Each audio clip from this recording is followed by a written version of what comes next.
অভিনন্দন Kolkata night Riders IPL 2024-এর অনবদ্য championship গৌরব অর্জন করার জন্য। ভাই কি বলবো, একটা ফাইনাল ম্যাচ হয়ে গেল যেখানে কোনো একটা দলে 20 ওভার ব্যাট করতে পারে নাই।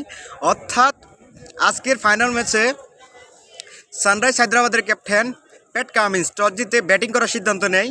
আমি বারবার সাধুবাদ জানাই যে চেন্নাইয়ের গ্রাউন্ডে যারা ব্যাট করাটা সিদ্ধান্তটা ভালো ছিল, কিন্তু তাদের ব্যাটিংরা এত বিপর্যয় ব্যাট করবে সেটা কখনো ভাবা যায় না।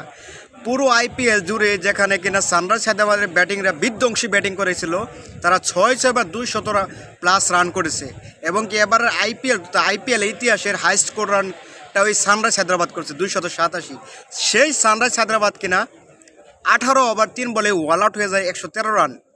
মানে ব্যাটিংরা যাদের উপর বড় ম্যাচ এবং কি বড় বড় প্লেয়ার, তেবে সেট বলেন, অভিষেক শর্মা, তারপরে হেনরি ক্লাসেন, মানে কেউ সুবিধা করতে পারে নাই।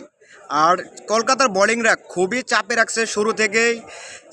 কলকাতার এই 25 কোটির বলার মিচেল স্টার্ক, যে কিনা তারা যে 25 কোটি টাকা দিয়ে কিনে আনছে সেটা একদম পুষিয়ে দিছে একদম। লাস্ট দুইটা ম্যাচেই 3-3 করে, অর্থাৎ আজকে 2টা ম্যাচ, এর আগের ম্যাচে 3টা উইকেট, 5টা ম্যাচ পুরো আইপিএলটা চ্যাম্পিয়ন করে দিল। মানে 25 কোটির সেই বলার মিচেল স্টার্ক, মানে কী বলবো।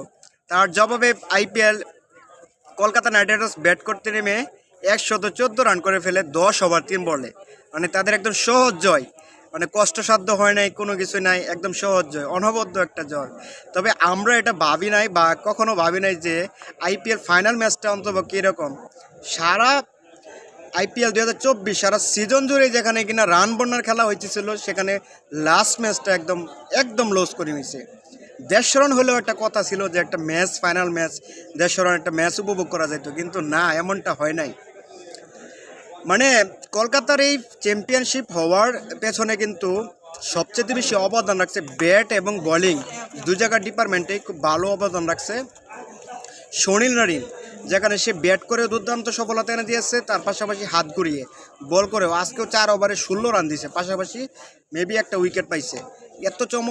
এত চমৎকার বল করছে, যার জন্য এই আইপিএল জুড়েই কিন্তু এই দুটা দল কিন্তু চমৎকার খেলতেছিল। সানরাইজ হায়দ্রাবাদ এবং কলকাতা নাইট রাইডার্স যোগ্য দুইটা দল এই ফাইনালে উঠেছিল, কারণ এবারে শুরু থেকেই কেকেআর খুব ভালো করতেছিল। পয়েন্ট টেবিলে প্রথম স্থান অর্জন করে তারপরে কিন্তু তারা ফাইনালে চলে যায়।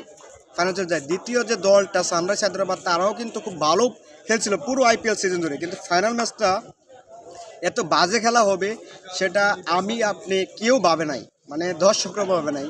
মানে অল্পতে একদম খেলাটা শেষ হয়ে গেল। শাহরুখ খান তো মানে প্রচণ্ড খুশি, একদম প্লেয়াররাও খুবই উৎসাহ।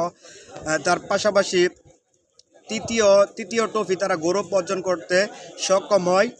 এদিক দিয়ে মনে করেন যে সানরাইজ হায়দ্রাবাদ তারা খুব বাজে ব্যাটিং করার কারণে একদম আইপিএল ম্যাচটাই পুরো ছিটকে যায়, কারণ 117 রান করে কখনো ভালো একটা স্কোর হয় নাই, বা বোলিংটা যে একটা মানে চ্যালেঞ্জিং একটা বল করবে এই জায়গাটাও কিন্তু তারা করতে পারে নাই। গৌতম গম্ভীরের নেতৃত্বে দলটাকে কেকেআর শুরু থেকেই খুব দারুণ ছন্দময় একটা দল ছিল।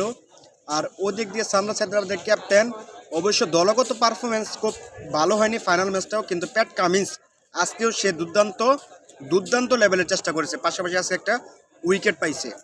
19 বলে 24 রান করেছে। তার যে ক্যাপ্টেন, তার যে বোলিংয়ের পাশাপাশি যে ব্যাটিং রোলটা প্লে করা, সে কিন্তু প্রতি ম্যাচেই ভালো খেলে গেছে, ভালো ক্যাপ্টেন্সি করে গেছে। শ্রেয়াস আয়ারের কথা যদি বলি,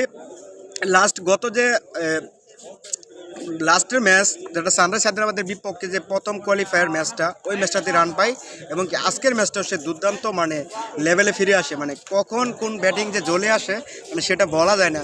যাই হোক, অনেক শুভকামনা এবারের আইপিএলটা খুবই রান বন্যার খেলা হয়েছিল, মানে আমরা খেলা দেখে খুবই মজা পাইছি। যে খেলাটা মানে গত কয়েক আইপিএল সিজনে এরকম রান আগে কখনো হয় নাই, খুবই রান বন্যার একটা খেলা ছিল।